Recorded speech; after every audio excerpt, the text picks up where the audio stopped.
Okay.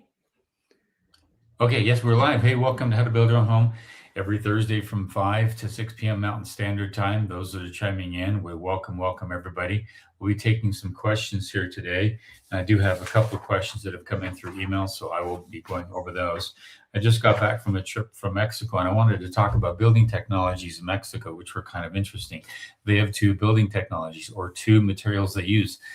That's it. And it's concrete and rebar. Pretty much no windows. All right. This is the southern part of Mexico down near Oaxaca and while way down on the southern part of very southern part of Mexico. And that's how they live. It's moderate temperatures. It's kind of hot during the summer and muggy.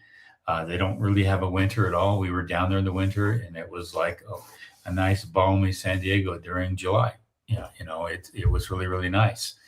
But I realized it was kind of interesting. I was looking at the building technologies down there, and it's really nothing more but concrete rebar because they can't use wood, even though they have forests down there in southern Mexico, throughout most of Mexico.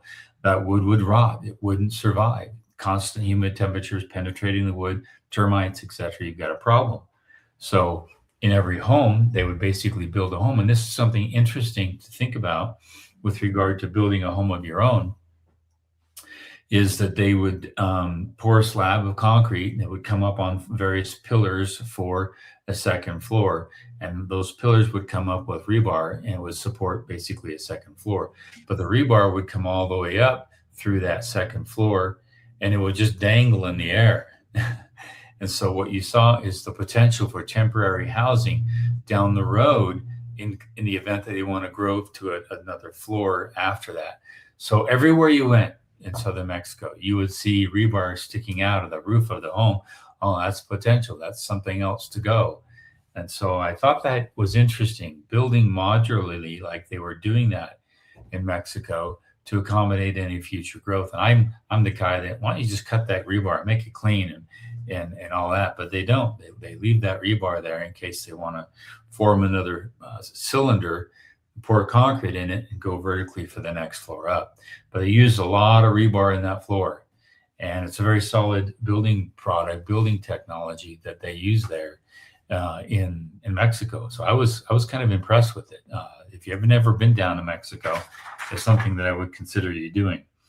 And another thing that was interesting that we learned that they have some of the best waves and they have a competition for surfing.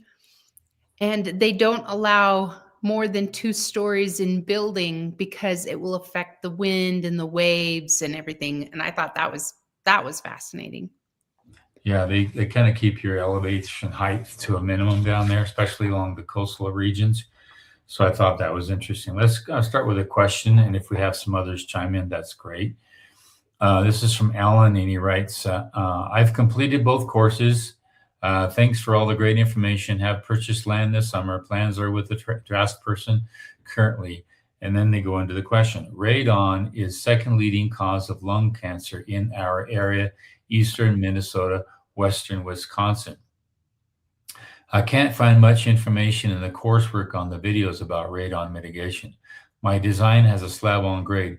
Please comment. So slab on grade radon, that could be an issue, and here's a couple of areas why.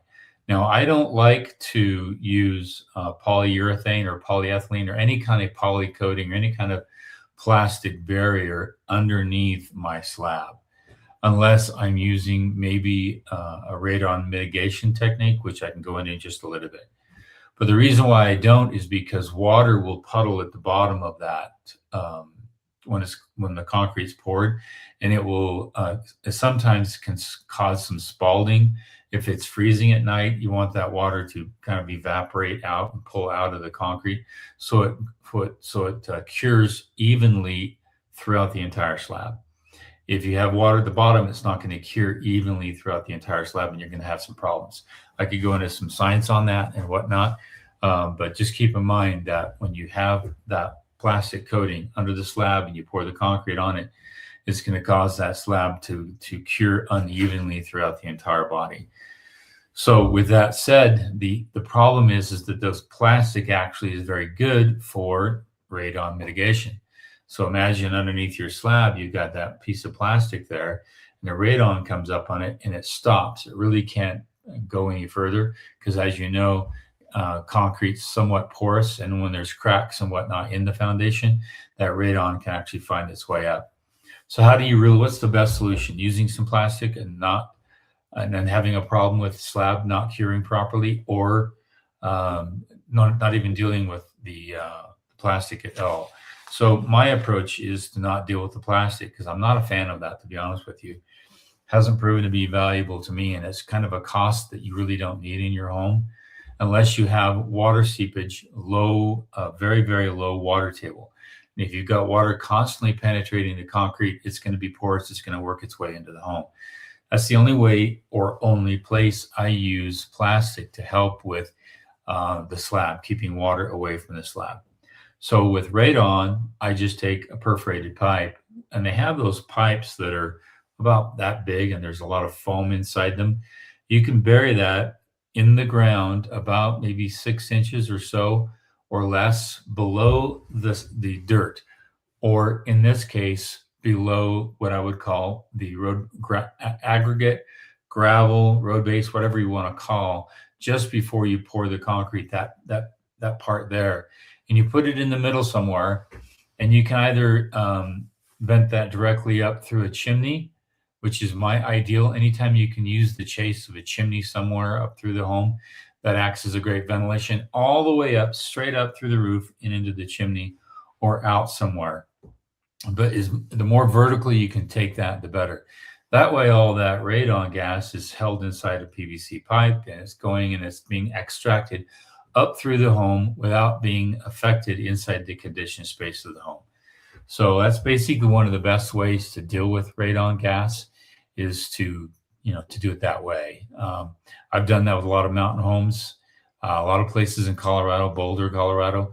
They have radon issues, and you want to research with a geotech engineer. They can kind of test that to find out if it's an issue. And to be honest with you, about just about every home that might even have a subtle issue with radon should do that, especially if you're built on a dump, and there could be some gases there. If you're built on a dump, you want to ventilate those gases out some way, somehow. So I hope that answers your question with regard to radon gas. It can be an issue if you're not careful with that. Okay, I thought I had another question here. I don't think I had one here. I don't see that one. I had that one there. It was there, but I answered that question. I answered that one on live chat prior about 2 weeks ago. Anyway, does my wife have any thoughts, questions on real estate at this point in time with regard to buying home sites? What does the market look like in the future? I just know for our area, land is the hardest thing to get right now. And it's a high price. Just do your due diligence when you are looking at land. We offer a free checklist at howtobuildyourownhome.com. You can get a free checklist and go through that when you're looking for land to build on. I do know that there's land out there in other places that have better prices than we do here in Southern Utah. And we're just coming into our market. Spring is always our busiest time of the year for buying. And the interest rates, well, for home, land is a little different, and construction interest rates are a little different.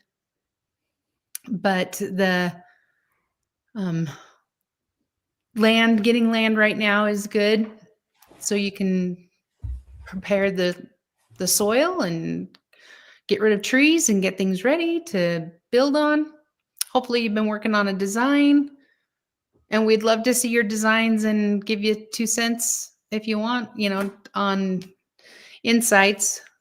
The more eyes that can see things, the better. There was one when I was in high school, a friend, they were remodeling their home, and the architect and the engineer both missed putting in a bathroom in the primary bedroom suite. So it's always good to have more than one set of eyes on some plans to catch things.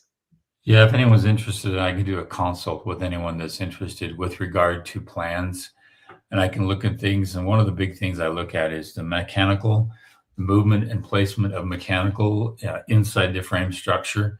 And a lot of times this is done ad hoc and it's not planned for at all. And if you can have someone look at your plans, knowing what's going to take place, they can say, hey, can we accommodate for a couple of problems by doing this and that, a couple of small things. And then your HVAC contractor, plumbing contractor, your electrical contractor, all of them have a good strategic course of action. But a lot of times, most of the time, homes are built with absolutely no consideration for how mechanical is going to fit inside the home, which is why you go to some old 1970s and 1980s homes. You walk down the hallway and the ceilings drop down to like 7.5 feet. There was no way to bring ventilation into the home properly. Just a lot of things that you see with homes because they didn't plan for it in advance. And as a result, you're stuck with something that's not very efficient. It's old, hard to service, hard to manage, hard to maintain. So your mechanical is really a big issue for me, and solving for that as early as you possibly can is key. Just go to howtobuildyourownhome.com and click on the free home site selection checklist. That is downloadable. It's very helpful. I've had a lot of people just rave about that home site selection checklist, and it really helps them go through that checklist before they buy some land. And if you go through that checklist, it's going to save you a headache. Trust me.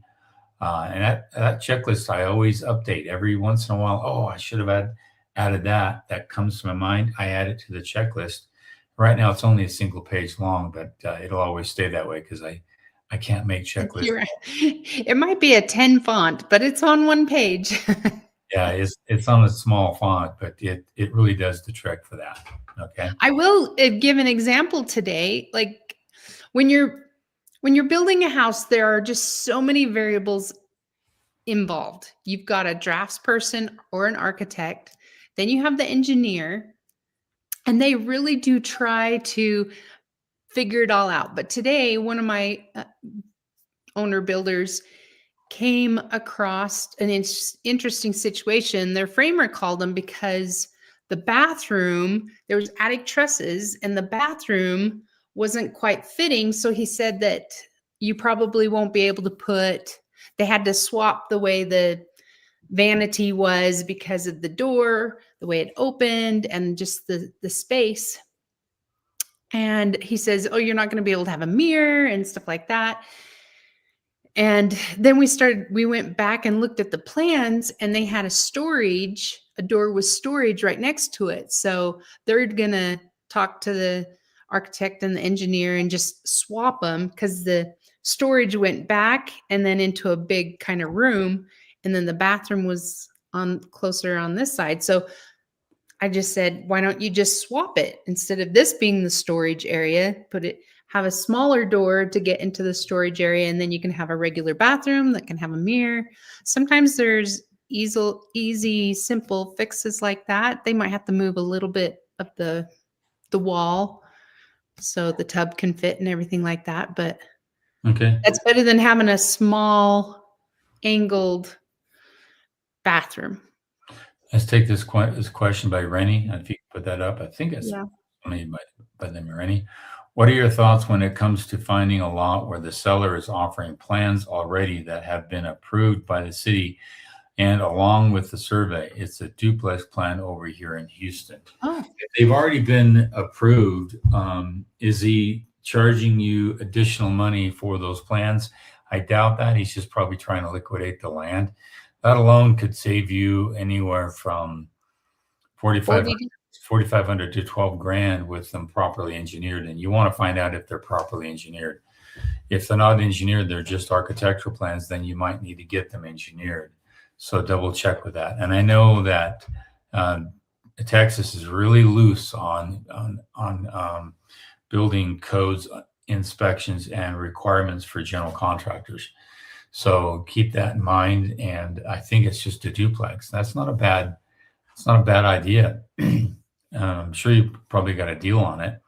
So yeah, just make sure the plans are paid for and you don't have to pay for them. I had another client that plans came with the land, but then they had to pay $60,000 for the architectural plans. And we're like, no, thanks. Yeah. So just make sure they're paid for if you want to use them, if you like the design. Yeah. When you go to purchase land, you want to talk with the title agent and ask them, can you check with the state construction registry, wherever it is in your state? And they will check that state construction registry, which is typically a vehicle that allows subcontractors like a draftsperson to retain their their lien rights, even though that they haven't taken that action to file a lien against the property with the county recorder's office. So even though everything looks good with the county recorder's office, it may not be good with the state registry. So I've dealt with issues where I've finalized on a loan with some clients, and they said, Keith, can you do a notice of completion with the state? And I said, sure, I do a notice of completion. And then that's now indicating that the job is completed, all debts are paid, and there's no lien rights that are being sought on that particular property. This is a little thing that people don't know about because it's not recorded with the county until they seek a redress for grievances or damages due to payments not being paid on the subcontractor. So always ask for the title agent to check that. And since you've got architectural plans done, who knows if they filed a notice of commencement, and who knows if they ever want to, go after payment if they have not been paid. So double check that. Really good question. Okay. I want to just talk a little bit about the market. It's really soft right now, especially for new construction. I mean, really, really soft. I'm getting a lot of calls, and I'm in a high build area, probably one of the highest build areas in the country. I can only imagine what it's like in areas where there's very, very little growth. And so you have an opportunity here. If you're an owner builder, your payments or your work are really steady, or if you own your own company and therefore you're wanting to build your own home, there's not been a better time to build a home with those factors in a very, very long time. However, if your income is not that great, it's not steady, you're not very feeling confident in your house or in your job, you might be, I could be let go or something like that, and you still want to move forward, I would move forward a little slowly and seek about securing land, especially if you are in the area you want to be in. If you feel like you're going to be somewhere else and you might look for a job somewhere else, and you might think that you're going to get pulled somewhere else, I wouldn't be buying anything here, anywhere where you are currently living. Only if you feel very, very confident where you are, then I would consider buying some land, at least getting that far. And why do I say that? Because when you buy land and you start to pay that off, you're actually building equity on a more affordable ratio. And once you get that land paid off, not only have you built up savings in the form of equity in land, you now have at the same time down payment ready for the purchase of a loan. And so you're actually moving toward that whole process anyway. And the neat thing is when you buy that land and secure that land, you can work incrementally on some house plans. That's hey, honey, let's take $3,000 and have our house plan done by this affordable draftsperson, or let's pay $7,000 done and have it done by this architect. Once that's done and your land is purchased and you have that done and it's plotted and designed for that land, the great thing is that's now again more equity in the entire process. Architectural, engineering, geotech, all these things are values that go into the actual cost of the home. And a lot of people don't realize that. It's almost probably better than having money in the bank, because this here, especially if you know you're going to build that home, and once you have all that done, which is a cost that goes into the purchase of a home anyway, you're actually building that value base for that land. All right, I've had many owner builders, probably a dozen or two that I know of, that went through the whole process, got the land, designed a home for the land, found out it was a little too costly or not quite what they thought. And they ended up selling the land with those designs, and they actually got fully recompensated. Plus, they made money on the land because it seemed to have some improvement in value from year to year. So even if you find that it's kind of hopeless or difficult, you can consider looking at getting some land. And that's, to me, that's what launched us. Maybe my wife can talk about that and what I did and bought land, and I didn't ask her. Yeah, we were both teachers, and he decided, well, we had helped so many family members remodel their home or build their homes that we finally like, why don't we do this for ourselves? And I was taking a bunch of students up north for an event. And I remember being on the bus and Keith calls me, I bought some land. I'm like, what? You bought land? Where? What? And then asking all the questions. But it was a good deal. He got a good deal and he got it subordinated. Not many people subordinate these days. So he did a good job. Yeah. Yeah. It was fun. Lost some weight, worked long hours into the evening for 6 months or so, 5 or 6 months, and we built our own home. So it was a great experience to be able to do that. So Rennie, I just hope you consider that, and go at it, have some fun, especially if you buy some land that you feel like you can liquidate if you need to. But just look at the market and do that first steps course, and do module number 3. It's going to really help you out with that. Well, another thing with Rennie's question is that it's a duplex. Like, that's even better because you can live in one side and rent the other and it will pay your mortgage. Like, that's awesome. That's amazing. It's hard to find land here locally where you can put a duplex or a triplex or quadplex on the property. And so if you found something that's already been approved with the city, that might be a gold mine. And just do your due diligence, make sure that there's nothing wrong with the soil, like the geotech and stuff like that, because maybe they didn't go forward with it because they have to put piers, or the excavation is way more than they had planned. So definitely do your due diligence. Yeah, I would highly recommend that. It was really helpful. Since we don't have any more questions, we'll probably just do a half a session since we've been out of the country for so long. We almost didn't know if we were going to get to come home. Yeah. And so we just barely got home today. Yeah. So here we are. And there was not much of an issue with the cartels down there in Mexico. We were in the very southern part, but pray for the country that it can come to grips with what's going on in that country, that it can overcome this hiccup and the real problem they've had in their country. So we don't need that to happen. So, but we're going to end that there. We'll do a half session today. We'll be back here again next week from 5 to 6 p.m. If we have more people on, that'd be great. But we're always here for you. Leave a question at howtobuildyourownhome.com. Just go contact the instructor. You can leave your question like this, and then I can respond to that question later on. You can come and watch the live chat later if you can't be here at the right time. We know hundreds of people watch our live chats later on during the course of the week. So take that opportunity and message us and reach out to us, and we'd be glad to help you guys out.